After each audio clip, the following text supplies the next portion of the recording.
Eyni səs-küy, eyni yollar, yorulmuşam deyəsən bugün biraz mən.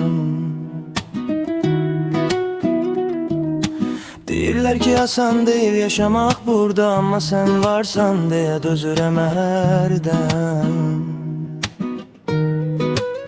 Bilirəm bəzən mən də yoruram səni, bircə sən anlayırsan mənim dilimi. Gəl qoyaq kənara bugün hər şeyi, sadəcə bax mənə, tut əllərimi. Nə yaxşı ki varsan mənim həyatımda, dünya dağılsa da sən qal yanımda. Biz ki mükəmməl deyilik, bunu bilirik, amma hər çətini birgə keçirik. Çox sözə ehtiyac yoxdur əslində, tapıram özümü sənin səsində.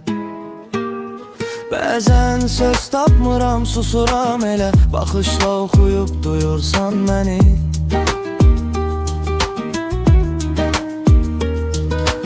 Ehtiyac qalmayır bir sözə belə, ömrümün sonuna istərəm səni.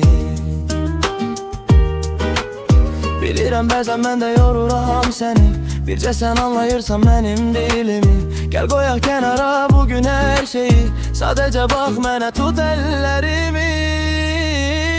Nə yaxşı ki varsan mənim həyatımda, dünya dağılsa da sən qal yanımda. Biz ki mükəmməl deyilik, bunu bilirik, amma hər çətini birgə keçirik. Çox sözə ehtiyac yoxdur əslində,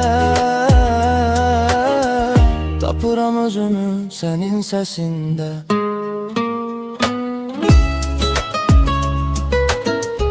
Tapıram özümü sənin səsində. Nə yaxşı ki varsan,